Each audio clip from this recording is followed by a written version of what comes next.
Muy buenas tardes, ¿cómo están todos ustedes? Soy Susana Espósito y nos volvemos a encontrar como todos los sábados a partir de las 18 horas por la pantalla de Canal Rural. Hoy en el programa vamos a hablar de genética forrajera, de maíces, soja y de producción porcina. Estos son los temas que vamos a tratar durante 30 minutos en el programa de hoy. Las ingenieras agrónomas Adriana Andrés y María Aurora Maciel nos hablan de mejoramiento genético en forrajeras. Entrevistamos a la ingeniera agrónoma Lucrecia Cobretot, nos explica las enfermedades en maíces tardíos. Dialogamos con el ingeniero agrónomo Antonio Ivankovich, nos cuenta los resultados de los ensayos en fungicidas. Charlamos con el ingeniero agrónomo Gustavo Ferraris de fertilización en pasturas. Y cerrando el programa de hoy, el ingeniero Esteban Radich nos habla del valor agregado en la producción porcina. Comenzamos el programa de hoy con todo el material enviado por nuestros colegas de INTA Pergamino. En esta oportunidad vamos a escuchar la nota realizada a la ingeniera agrónoma Adriana Andrés. Nos habla de mejoramiento genético en forrajeras.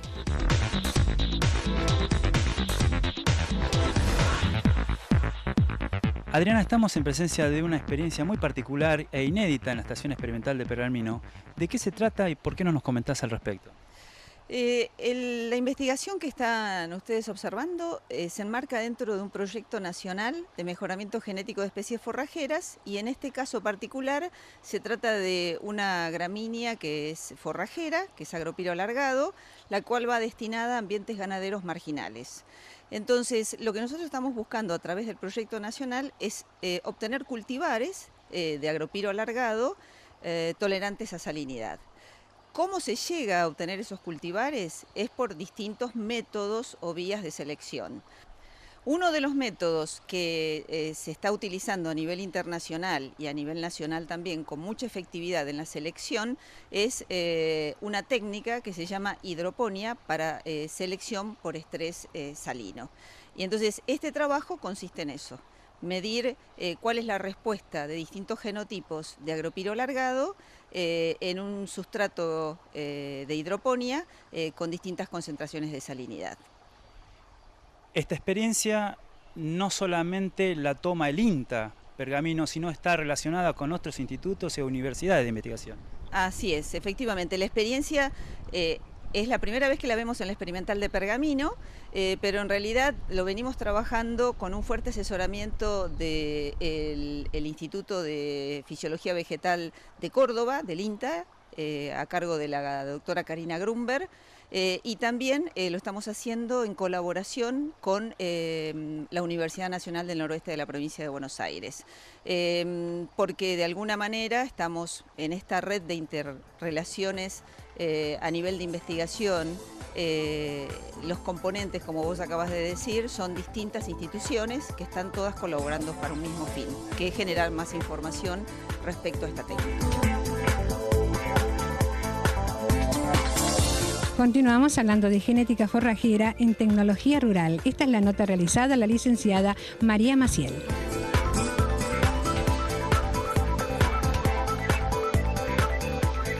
¿Por qué no nos comentás en qué consiste toda esta técnica y metodología que están aplicando hoy en día?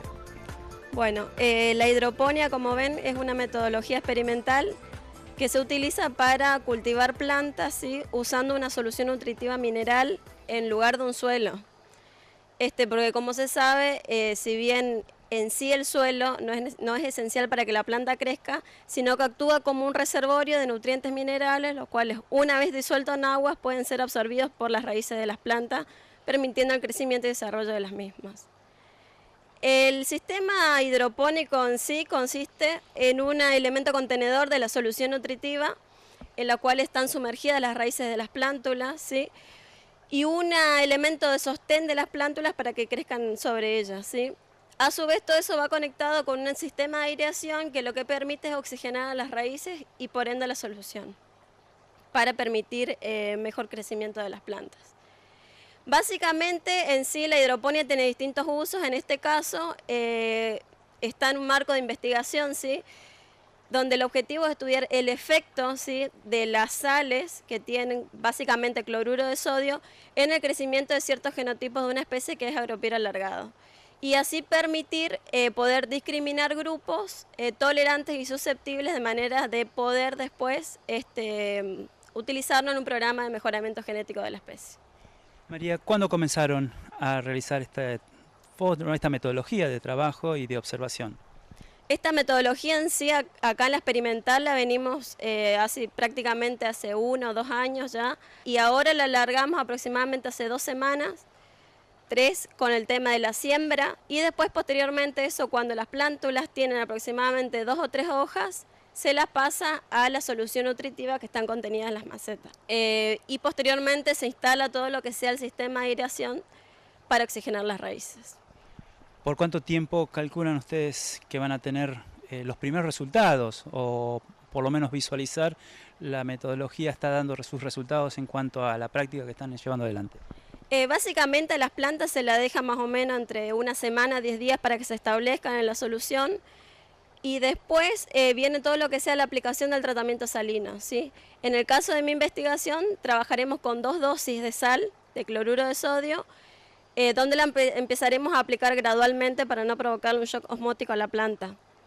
Y en base ahí iremos evaluando gradualmente ciertos caracteres, ¿sí?, y parámetros fisiológicos que me van a servir a mí y van a ser indicativos de cómo está respondiendo ese genotipo a la salinidad, al estrés salino que le estamos imponiendo.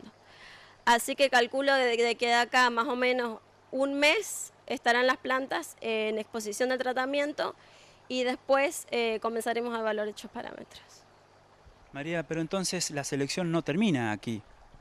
No, una vez cosechados los genotipos, la idea es medir ciertos caracteres morfológicos, como por ejemplo altura de la planta, número de macollos, número de hojas, peso seco aéreo de raíz, y tomar muestras, ¿sí?, de vegetal que posteriormente va a ser procesada en laboratorio para determinar ciertos parámetros fisiológicos que son indicativos de daño por salinidad, como por ejemplo el MDA, que es un parámetro, un indicativo del daño que está sufriendo la planta por estrés oxidativo.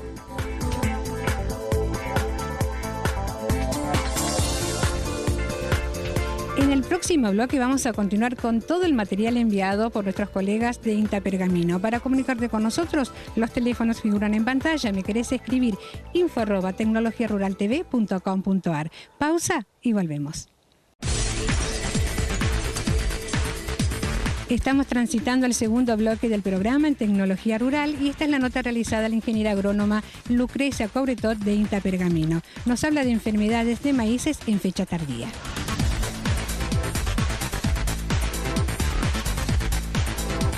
Lucrecia, nos encontramos en un ensayo donde ustedes están desarrollando una experiencia al cabo de 2 campañas. ¿Por qué no nos comentás de qué se trata y cuáles son los objetivos del mismo?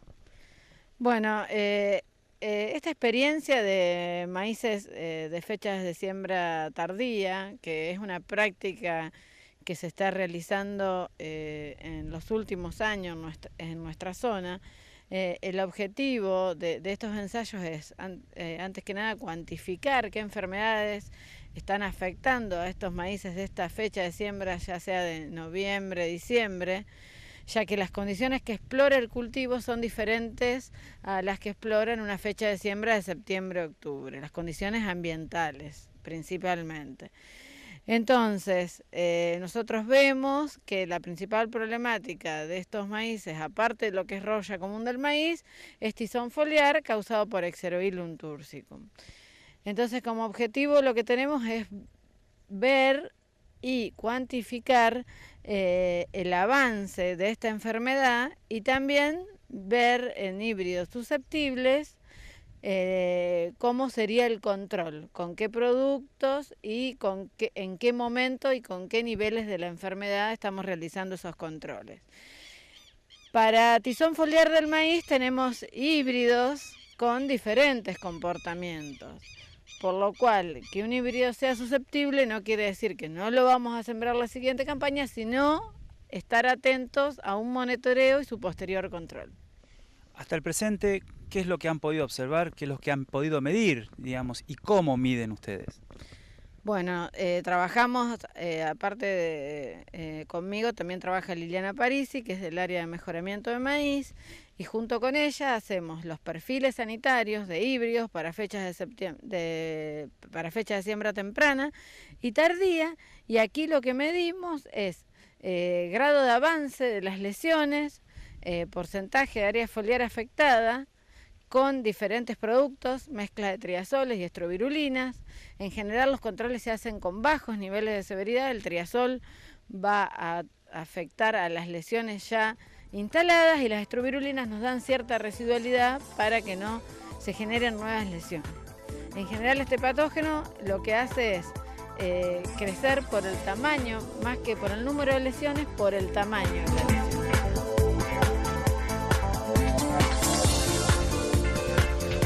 Continuamos transitando el segundo bloque en tecnología rural, dejamos la genética forrajera. Esta es la nota realizada al ingeniero Ivankovic de INTA Pergamino.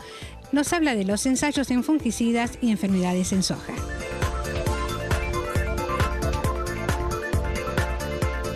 Antonio, nos encontramos en un ensayo de fungicida para enfermedades en soja en la estación experimental de Pergamino. ¿Qué es lo que se puede observar? Este año hay cosas muy diferentes a otros años y, por ejemplo, hay diferencias en el sentido de que, como todos recordamos, hubo un periodo de bastante sequía ahí durante enero. Esto para las enfermedades significó que se atrasaron y aparecieron en estadios un poquitito más avanzados. Y eso para nosotros es muy importante en los ensayos de fungicidas porque hay dos formas de actuar con los fungicidas. La gente que habla de la receta, dice aplicar en R3, o sea, cuando empieza a formar las vainas, y está la otra gente, como en el caso mío, que dice, bueno, hay que aplicar cuando se da un umbral determinado y si aparece la enfermedad. Bueno, entonces sigo siendo defensor de eso, porque este año se nota nuevamente claramente eso, que los tratamientos que se hacen en R3, que se hicieron en R3, tuvieron un control bastante bajo, y lo que se hicieron en R5 tuvieron mejor control. Entonces eso valida más aún la posición de confiar en los umbrales más que en el estadio fenológico. Otra cosa interesante es que nosotros todos los años aquí evaluamos, desde hace mucho tiempo, solamente una enfermedad que se llama mancha marrón, que defolia a la planta desde abajo hacia arriba y que aparece un poco más temprano. Y este año apareció, además de esa enfermedad que aparece todos los años, otra que, si bien aparecía todos los años, aparecía muy tarde me refiero ya prácticamente los granos formados. Esta vez apareció un poco más temprano y eso causa una defoliación de las hojas superiores, muy diferente. Y eso se nota muy claro en el campo, sobre todo en este ensayo. Uno puede separar claramente lo que es defoliación debido a esa enfermedad o a la otra. Y eso también es interesante porque va a permitir saber determinar, porque no hay mucha experiencia en el control químico con fungicida de la cercospora, de esta nueva enfermedad. Entonces, de acuerdo a los resultados, lo que es sobre todo rendimientos, defoliación ya lo estamos viendo, pero lo que den rendimientos nos va a permitir obtener información de mucho valor para nosotros para saber si alguno de estos fungicidas controla mejor a esta nueva enfermedad. ¿Es posible que esto se encuentre a nivel de producción en lotes de segunda? Sí, generalmente lo que ocurre acá tiene que ocurrir en lotes vecinos. Lo que puede haber ocurrido que en los lotes muy avanzados, este es un lote intermedio, en los lotes muy avanzados tuvieron otro tipo de problema, le afectó mucho más la sequía, entonces no tuvieron problemas de enfermedades. En estos intermedios aparece estos problemas, seguramente lo estamos viendo acá. Y hay otra tercera situación que yo la estoy viendo afuera de la experimental en lotes de segunda, en lotes atrasados, que todavía están verdes, y ahí se ve la roya de la soja, que hay mucha gente que no está enterada.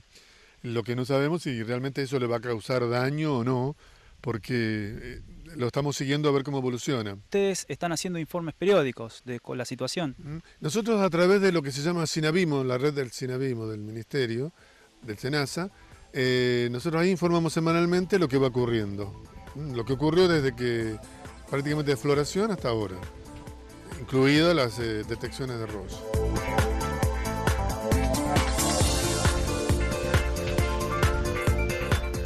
En el próximo bloque en Tecnología Rural vamos a hablar de genética en pasturas y de producción porcina. Para comunicarte con nosotros, los teléfonos figuran en pantalla. Pausa y volvemos.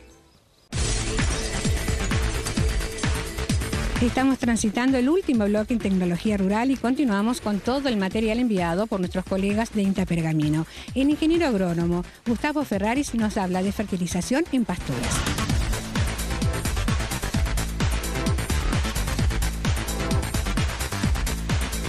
Ingeniero Gustavo Ferraris, la práctica de fertilización en pastura tal vez es conocida. Nos interesaría saber qué es lo que están haciendo ustedes y qué objetivos tienen con los ensayos que están teniendo en estos momentos. Bueno, digamos, la fertilización en las pasturas es una práctica que viene a complementar toda una especie de intensificación, ¿no es cierto?, en lo que es la producción de forrajes. Nosotros cuando hablamos, ¿no es cierto?, de fertilizar una pastura, lo primero que tenemos que pensar es si estamos fertilizando pasturas que contienen gramíneas o aquellas que son netamente leguminosas. Las pasturas que son consociadas, ¿no es cierto?, o de gramíneas, como es el caso, ¿no es cierto?, de pasturas, por ejemplo, de raigraces, festucas o verdeos de invierno, ¿no es cierto?, como pueden ser las avenas, tienen como principal componente de demanda al nitrógeno. Para las fertilizaciones de otoño, ¿no es cierto?, y ya hablando en el caso de pasturas, digamos, de tipo perenne, las aplicaciones en otoño tal vez no sean aquellas que tengan mayor eficiencia de uso de nitrógeno, es decir, que mayor cantidad de kilos de materia seca nos pueden dar por cada kilo de nitrógeno aplicado, pero sin embargo contribuyen a estabilizar la producción en una época muy estratégica, ¿no es cierto?, como es el invierno.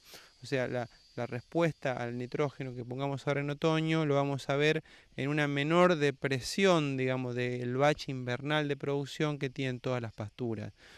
Las distintas especies tienen respuestas que son un poco variables en función también de su potencial de producción. Nosotros creo que podemos, jerarquizando especies, poner al raigras quizá como el que tiene más potencial de respuesta a la fertilización. Eso tiene que ver con la exigencia, la calidad nutricional del forraje que produce y su alta tasa de crecimiento en un breve periodo de tiempo.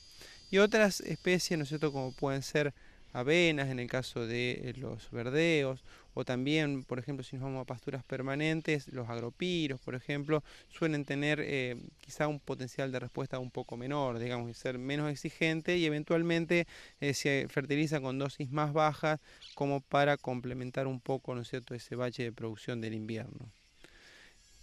Por otra parte, cuando nosotros pensamos en fertilizar a una forrajera de la familia de las leguminosas, ahí el nitrógeno, digamos, no tenemos que agregarlo de manera química.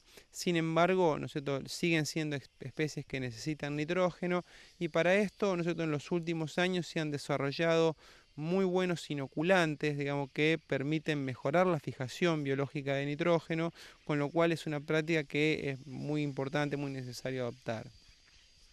Y en lo que hace en referencia a los nutrientes minerales, el fósforo, digamos, es desde ya el elemento con mayor importancia para la producción de leguminosas forrajeras. Especies como por ejemplo la alfalfa, algunos tréboles como el trébol rojo, tienen umbrales críticos de respuesta más altos inclusive que los cultivos de grano. Realmente nosotros las aplicaciones de fertilizantes fosforados tienen mucho que ver con la tasa de crecimiento, nosotros con el potencial de producción, pero también con la supervivencia de la pastura y con la estabilidad a lo largo del tiempo.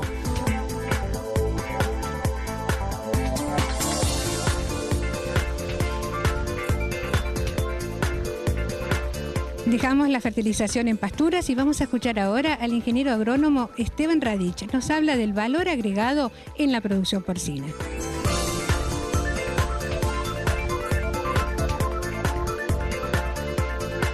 Esteban, tenemos entendido que el enfoque de este emprendimiento es atípico. ¿Por qué no nos comentás respecto a ello? Nosotros iniciamos el proyecto en donde me surgió la inquietud como ingeniero de arrancar desde la producción, de agregar valor a los granos que mis socios producían en particular.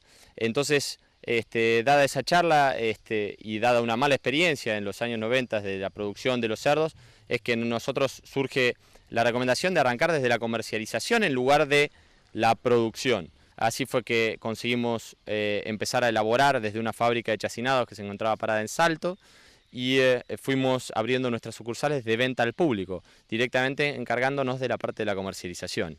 Así fue que abrimos el local de Salto inicialmente y luego continuamos abriendo el local de Pergamino para luego pensar cómo encarar el tema de la producción a campo. Realmente para nosotros es muy importante eso que se procese acá, y es muy capital humano intensivo. Se necesita mucha gente para hacer una integración como la nuestra. Fue así que decidimos retomar las viejas instalaciones que la familia tenía para producir nuestros propios animales, y hoy estamos integrando toda la cadena. ¿Cómo están integrando? ¿Por qué no nos comentás si ya nos entramos un poquito más en tu manejo y en la gestión que están realizando ustedes? Bueno, mira, nosotros arrancamos, como te comenté, la evolución del negocio fue con un solo local de venta al público, en donde comprábamos los 30 capones por semana aproximadamente que consumíamos, y dada esa red de comercialización, nosotros la abastecemos con un criadero de aproximadamente 300 madres que está en Carmen de Areco. ¿Cuánto están faenando semanalmente? Mira, son aproximadamente 120 animales, de repente compramos algunos animales también por afuera, entre 120 y 150 animales sería un número lógico de faena nuestro. ¿El porcentaje que va a góndola es el total de la res? ¿Cómo es ese aspecto que ustedes están comercializando? Mira, ese es el gran desafío de esta integración. Realmente el gran desafío es lograr vender el cerdo y cada una de sus partes al mejor valor. Porque suena lógico que si uno solamente vende el matambre, el pechito y el carré, que son los cortes comerciales conocidos, uno la integración no la va a lograr, y por otra parte va a tener que vender tan caros esos cortes que no va a ser viable comercialmente. Nosotros vendemos patitas de cerdo, vendemos queso de cerdo, vendemos morcillas con el cuero, nosotros generamos las morcillas. Por eso es importante también integrar desde una fábrica de chacinado. Nosotros integramos todos los cuartos traseros a través de los chorizos nuestros y de los salames y chorizos secos. Entonces la red de productos nuestra involucra no solamente los cortes frescos, sino que también los elaborados.